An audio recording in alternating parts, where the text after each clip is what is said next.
All right, we are ready for our first candidate.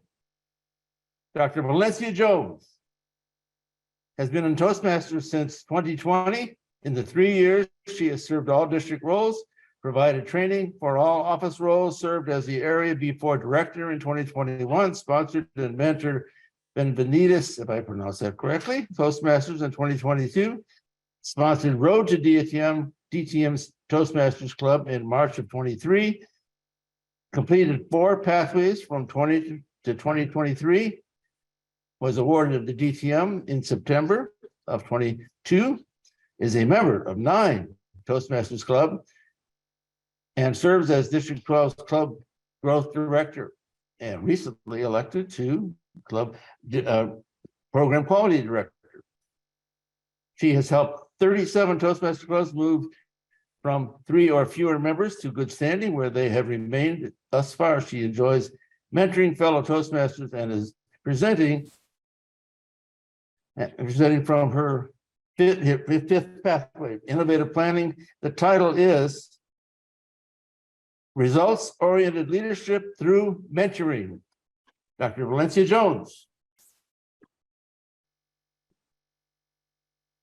Great evening, Toastmasters, QSs, distinguished Toastmasters, business owners, friends, and guests. It is with great pleasure that I present to you the many facets of mentorship. Do you have a mentor?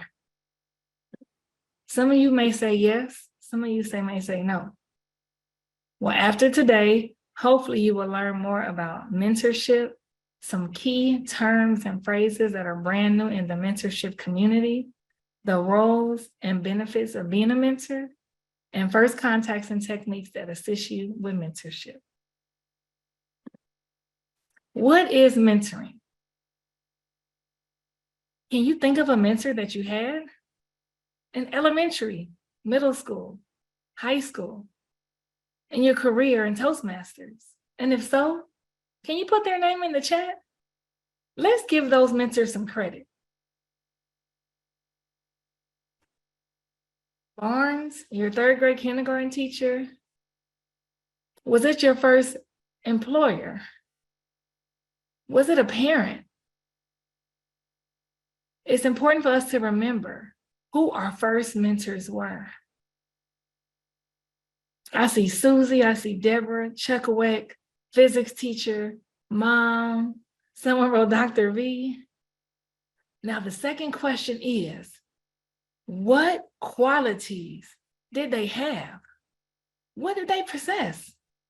What made them your mentor? Yes, I see them coming in, Jack, Danielle. What qualities did mom have? What qualities did Deborah have? What qualities did Chuck Wake have? What made them helpful and beneficial to you? Leader, supportive, innovative, present, challenging yet supportive.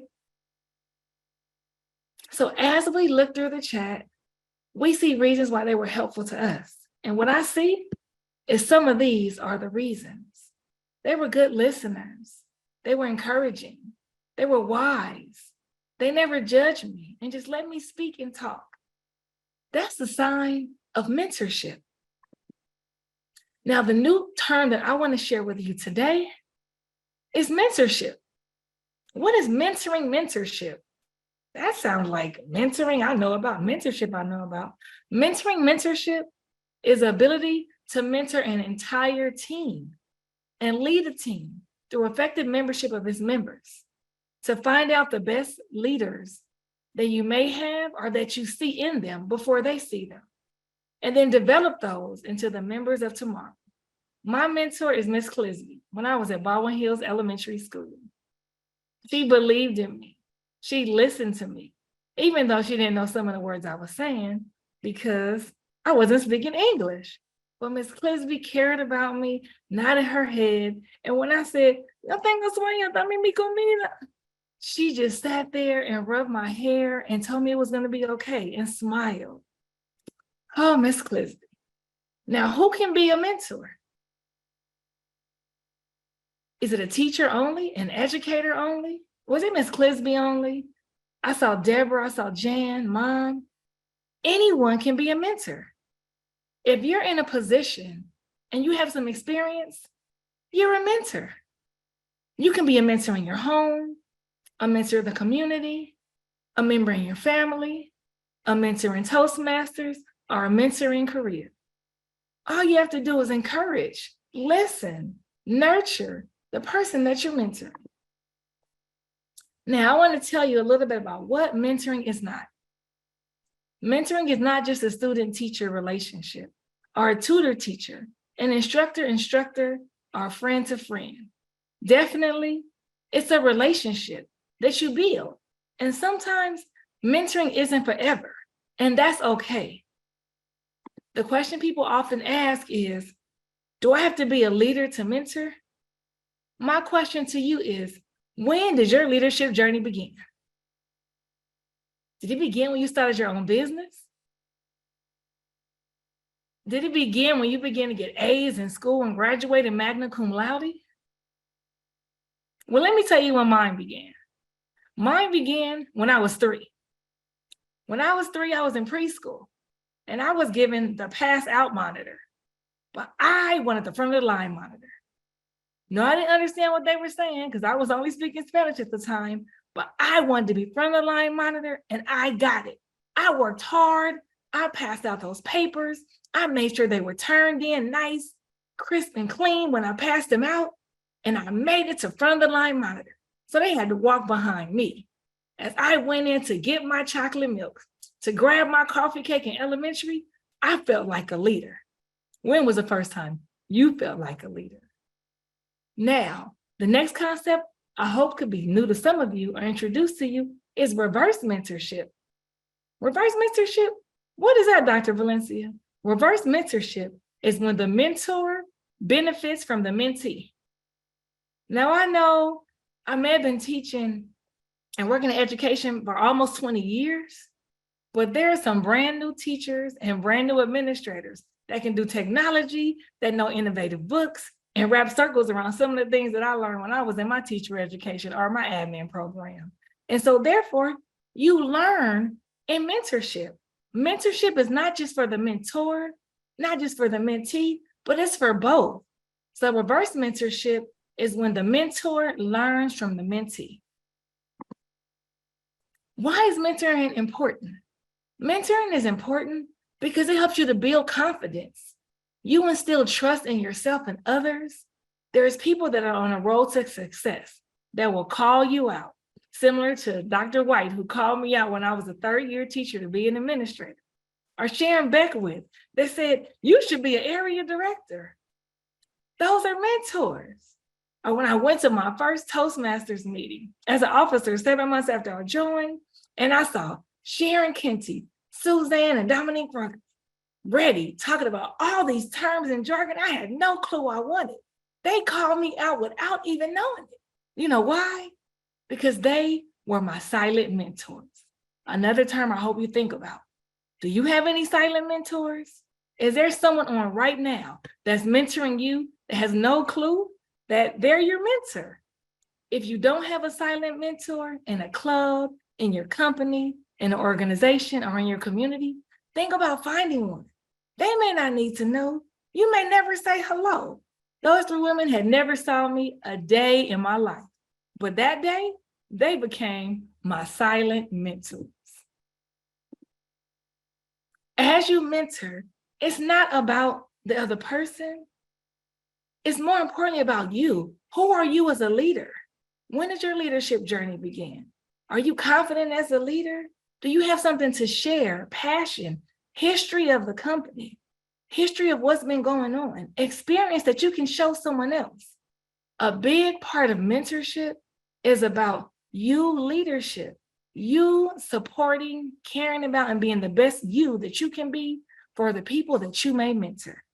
Now, employees say the best type of leadership that they're looking for is transformational. Yes, you have to know what's going on, be able to encourage and rally the troops, and that is huge. However, knowing your leadership style is extremely important. there's authoritative, there's transactional. And for me, I'm 90% transformational, inspiring and encouraging, but 10% of me is authoritative. As a principal, if I'm in school and I'm doing staff meetings, I'm working with others, listening to people and thinking about collaboration, that's great. But if there's a fire on campus, if there's a safety issue, there's no kumbaya singing. There's no story of how are we going to handle it? What do we think is best? There's action. What have you been trained in? I have to handle the situation to get these staff and these students to safety immediately.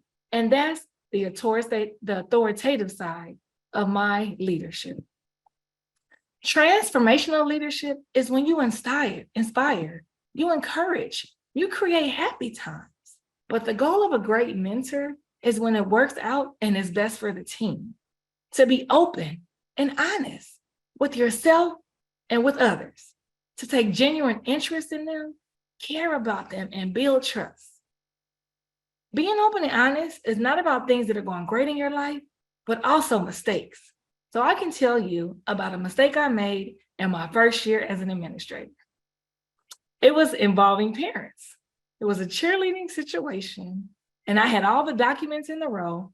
The parents were in my office, and after doing a thorough investigation, I was 100% correct. I went to my principal as a 24-year-old assistant principal with all of my evidence to let them know that I was right. He listened to me, he sat back and said, DJ, that's what he called me. Do you want to win the battle or the war? Battle or war? I'm familiar with those. I have so many family members that are veterans or that were serving in the military, in the Air Force and Marines predominantly. So I was ready. I want to win the war. The battle's just a battle. He said, well, take all this evidence, put it in your folder and file it and go build a relationship with that parent for life.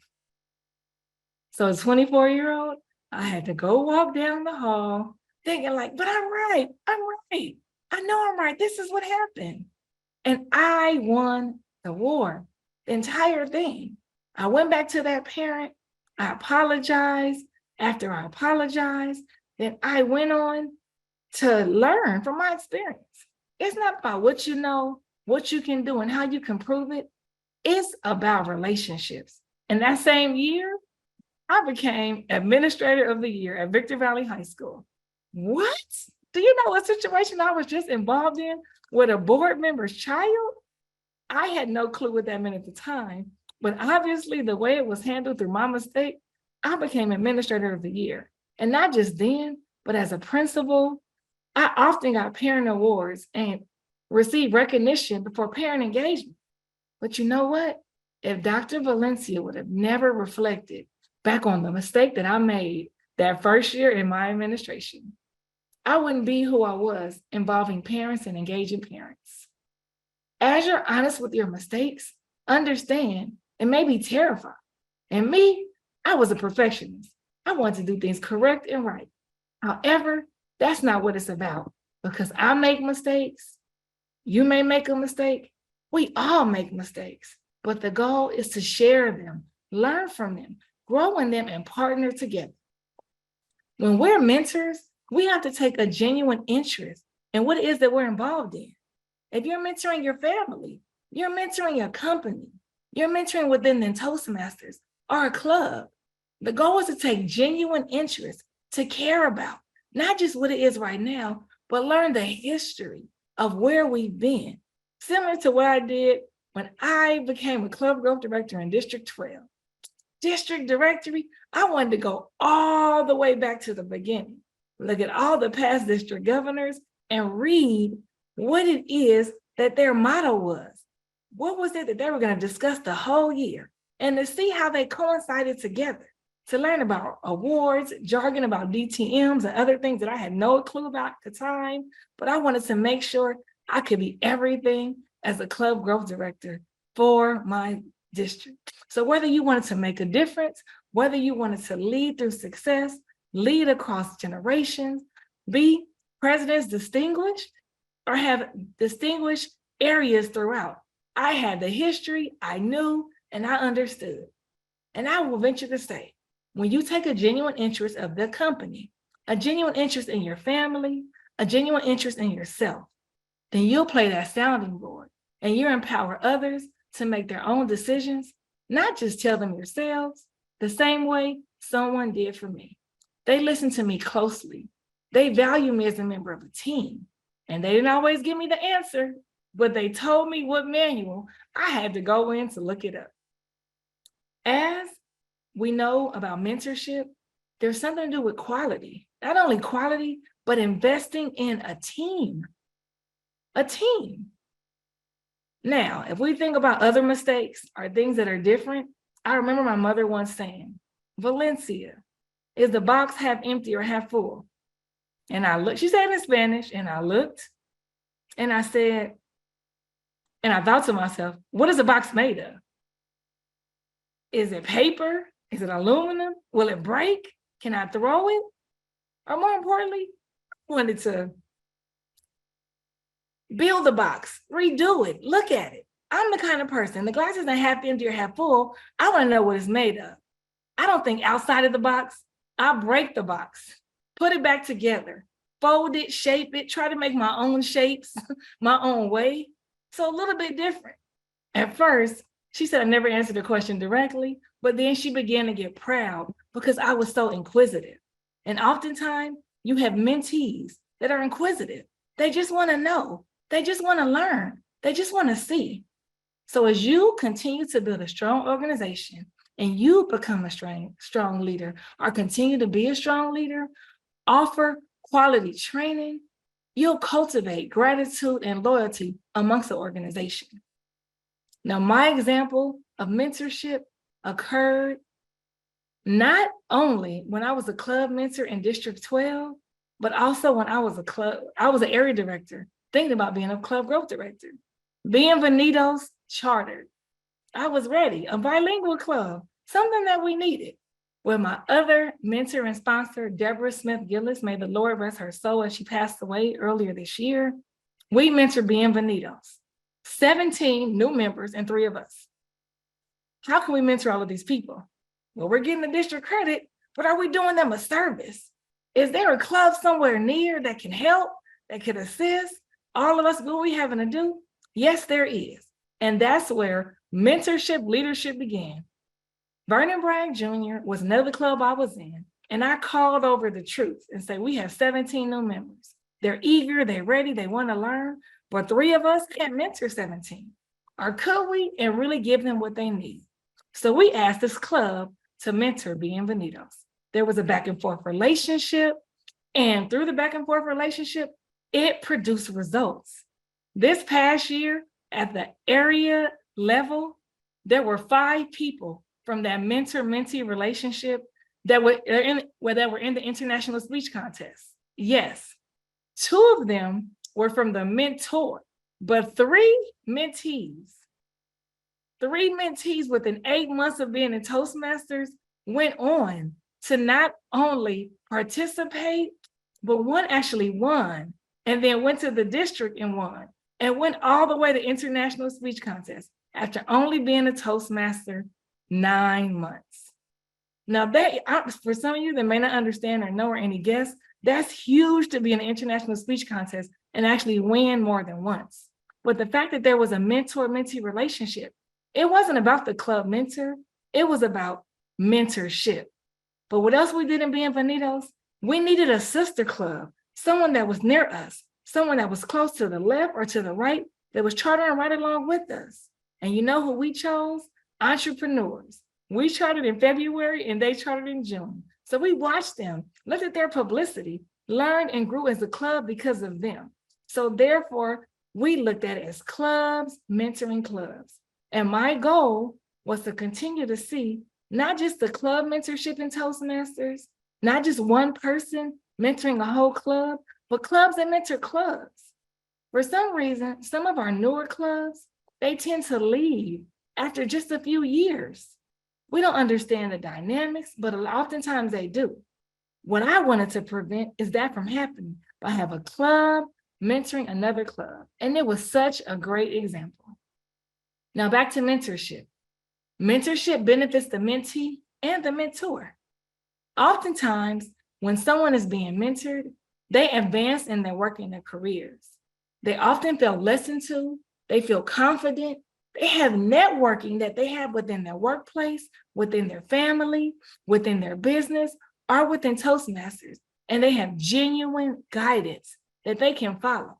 And sometimes when a person mentors, they say, come back and see me. Even though we stopped after a year, 2 or 5, my door is always open for you.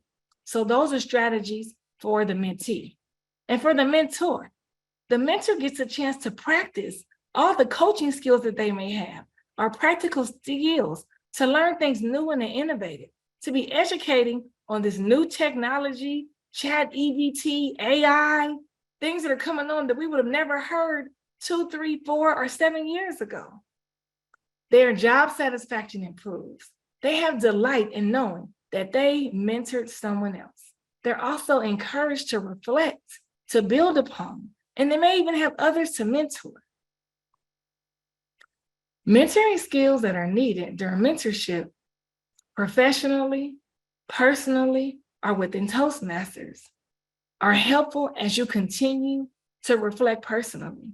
Keep a reflection journal or type it up. Think about the goals that your mentee has and rewrite your own goals. Observe your body language. Are you friendly, empowering, nice? Is that story that you told them about that experience you had 17 years ago that's still relevant today? Did it work? Did you do it with the same tenacity that you had as if it happened a few days ago? Support, encourage, demonstrate question and active listening.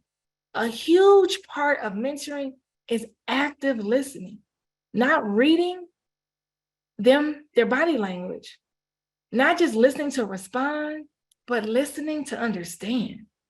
Most people wrote in the chat, they had good listeners that were supportive, that they felt they understood. And then there's always that time for reflection, focused thought about what's going on and how these experiences have assisted you. So some prompts you can think about if you are a mentor. What did I do? What did the other person do? How did I make them feel? Did they know that they mattered and that I understood when we got off that line? Was the experience positive or negative? And that's okay. If it was your first time and it may have been a negative experience, remember it, look at it, and think of how we can make it better. And then lastly, offer constructive feedback. Everyone deserves to be heard, to be listened to, but also wants to improve and get better. So when you offer them constructive feedback, then it makes them feel validated, able to reflect if normally they were not going to. Fellow QSs, District 12 leadership, Toastmasters, employees, entrepreneurs, and friends. It was my goal to share with you mentorship, the many facets of mentorship, introduce reverse mentoring, if that's something you may not have heard, and to ensure that you see the relationship between mentor and mentee. Thank you very much, and back to you, Mr. Speaker's Bureau.